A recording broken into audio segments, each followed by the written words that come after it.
Dumating na yung bird.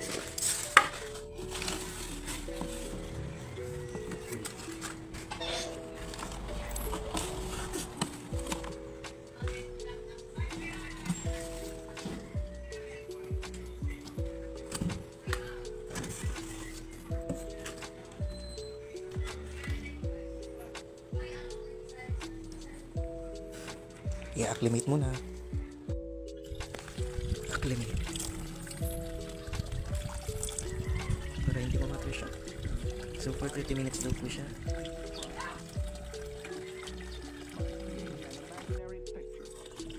So every 5 minutes, nilagyan ko ng konting tubig. Galing sa pala.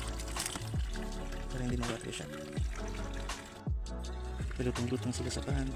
Ito nga pala po yung setup ko. So outdoor siya, pero meron namang shade. Bali, try lang po muna ako. Dalawang set ng trio. Galing umakit ng isa. Tatakas pa ata.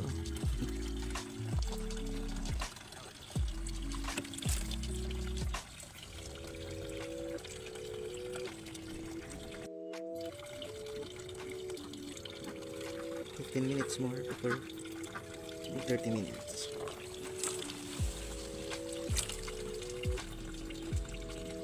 Minutes na lang. 5 minutes more.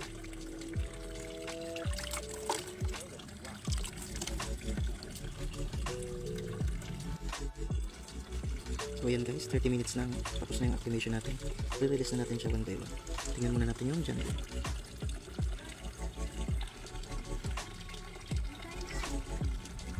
Male.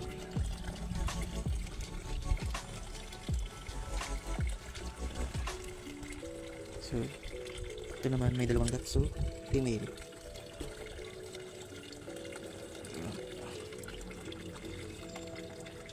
So, may dalawang dots ulit. Female. Plus 3. So, ito, female ulit. Ouch, nangangagat. Nangiisipin. So, ito, yung pangalawang male. So, dapat yung last dito is female kasi dalawang set ng trio yung in-order natin. So, yun. Female naman siya. Hindi ko. Bye. So, dyan sila. Masyadong malawak na para sa kanila. Yun lang muna for today. Bye.